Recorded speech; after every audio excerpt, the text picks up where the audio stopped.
তো আজকেও গেছিলাম আইপিডিতে বুঝছই নিব।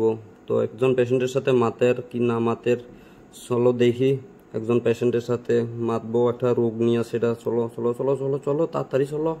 উনি প্যানক্রিয়াজের সমস্যায় ভুগছিলেন, ঠিক আছে। তো 4 দিন আগে ভর্তি হয়েছেন। তখন তো প্রচণ্ড ব্যথা ছিল, কারণ সন্ধ্যার সময় আপনি যখন দেখাইছিলেন তখন দেখা গেছে যে মানে ব্যথা প্রচণ্ড। আমি আপনাকে বললাম যে রিপোর্ট করলে গিয়ে সেটা ধরা পড়বো কি লেগে হয়েছে। তো কালকে সেদিন যখন আপনি রিপোর্ট করেছেন, এরপরে এমআইএলএসটা প্রচণ্ড বেশি আসলো, লাইফেসটা, এরপরে আপনার ভর্তি করা হয়েছে। তো প্রথম তো একটু অসুবিধা হয়েছে, নাকি নল আসলো, এরপরে নল দিয়ে আস্তে আস্তে প্রয়োজনটা বাইরে তো স্যার।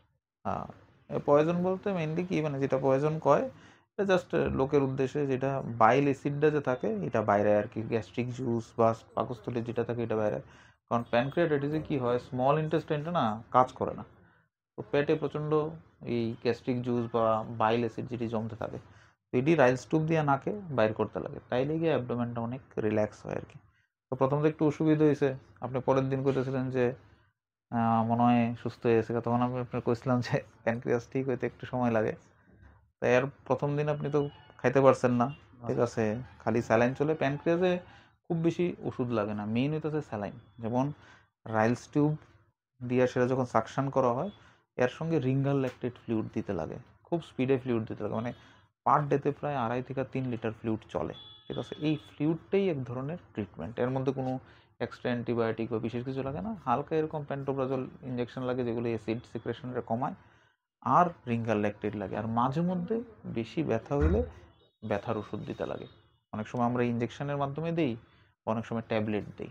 এরপরে দ্বিতীয় দিন আপনি মোটামুটি একটু একটু জল খাইছেন।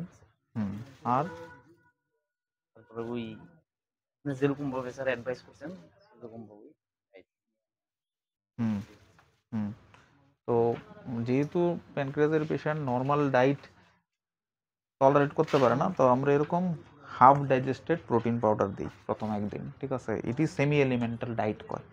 এই পাউডারটি জলের সঙ্গে গুললে প্রথম অল্প অল্প দেওয়া হয়, এটা একটা প্রোটোকল ডাইট আছে। প্রথমে 50 ml করে সে পেশেন্টের টলারেন্স দেখুন যায়। যদি পেশেন্ট টলারেট করে তাইলে গিয়ে আস্তে আস্তে রেগুলার ডাইট দেওয়া যায়। দ্বিতীয় দিন কালকে যেমন আপনি ডাইট খাইছেন, লিকুইড কি খাইছেন? ডালের মধ্যে পানি আছিল পরিমাণটা বেশি। আমার মাঝে মধ্যে একটু হিন্দি আইব।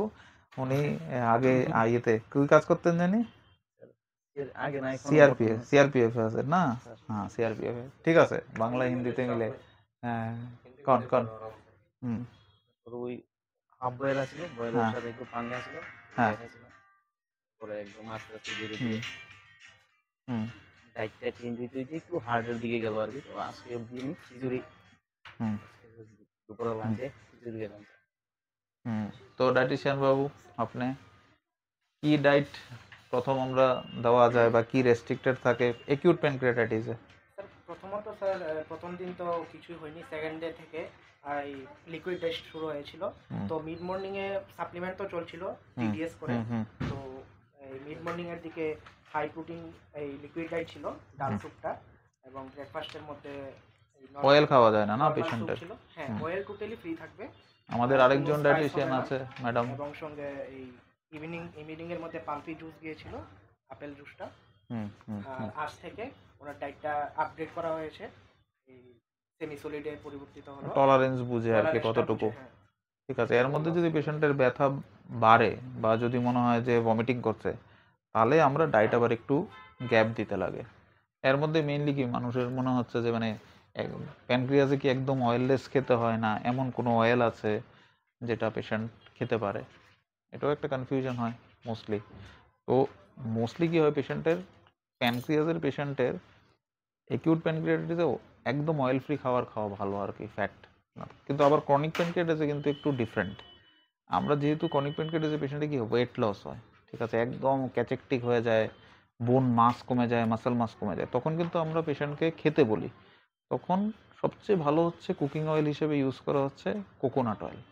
আমাদের এখানে একদম চলে না, সাউথ ইন্ডিয়াতে কেরালাতে সবাই ইউজ করে, একটু স্মেলটা ডিফারেন্ট। কিন্তু অনেক ক্রনিক প্যানক্রিয়াটাইটিসের পেশেন্টের যাদের কুকিং মিডিয়া হিসেবে কোনো তেল ব্যবহার করতে হয়, তখন সবচেয়ে ভালো হচ্ছে কোকোনাট অয়েল, ঠিক আছে। কোকোনাট অয়েলে কি হয়, মানে ডাইজেশন ভালো হয়, এটা এন্টারোহেপাটিক যে সার্কুলেশন এটাকে বাইপাস করতে পারে এই অয়েলটা।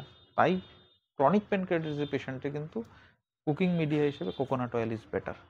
এখন ব্যথা একটু একটু আছে, ঠিক আছে, আশা করি আজকের মধ্যে ব্যথা কমে যাবে, তাহলে আপনি খুশি খুশি বাড়ি যেতে পারবেন। ঠিক আছে আর আমরা যেসব রেস্ট্রিকশন দিয়ে দিয়েছি স্যার। এগুলো মানবেন তো? স্যার একদম শিওর স্যার। ঠিক আছে, ডিউটি কাজ সবই করতে পারবেন। হ্যাঁ, আলু ভাজা, আলু ভাজা খাওয়া মানা, ঠিক আছে, এখন ভাজা টাজা কিছু খাওয়া যাইত না, বুঝছেন নি? স্যার ঠিক আছে, এমনি খাইতে পারবেন, যেমন অনেকে কয় যে একদম মাছ মাংস ডিম সব বাদ, এরকম না। প্যানক্রিয়াসের পেশেন্টের লো ফ্যাট খেতে হয়, তাই চিকেন খেলে সাইজ কেমন হতে হবে? হ্যাঁ, যেটার মধ্যে ফ্যাট পার্সেন্টেজ কম থাকে, breast piece of the chicken. আর চিকেনের সাইজ ছোট হতে হয়, it should not be more than 750 গ্রামের বেশি, যাতে 750 গ্রামের বেশি যাতে বড় চিকেন না হয়, তাতে ফ্যাট পার্সেন্টেজ বাড়ে। আর লিন ফিশ অফ মিট খেতে হয়, আর ছোট মাঝারি ধরনের মাছ খাওয়া যায়। ঠিক আছে, অনেকে বলে যে শিং মাছ, মাগুর মাছ, তোমাদের ওপিনিয়ন কি শিং মাগুর নিয়ে? আমি ক্লিয়ার বলি, শিং মাছ হচ্ছে কঙ্কাল মাছ, কিছু নেই, নিজেই দুর্বল। তো শিং খেয়ে মানুষ কিভাবে সবল হবে? মাছ নিজেই সে দুর্বল, তাহলে কি করতে হবে? নলা বা পোনা খেতে হবে, এরকম সাইজের মাছ খাওয়া যায়।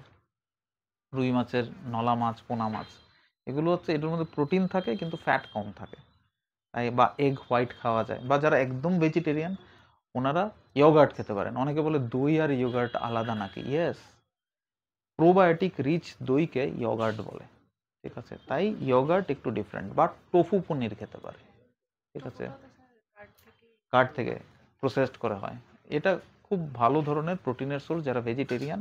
আর আমি অনেককে বলি কিডনি বিন খেতে, যাদের ইনটলারেন্স না থাকে, এগুলো হচ্ছে গুড। আর একটা ভেজিটেবল যেটার মধ্যে খুব ভালো প্রোটিন থাকে, অলমোস্ট লাইক এগ, ব্রকলি, কিন্তু এখানে পাওয়াও যায় না বা অর্গানিকভাবে ফার্মিং হয়ও না, otherwise broccoli is a very good option.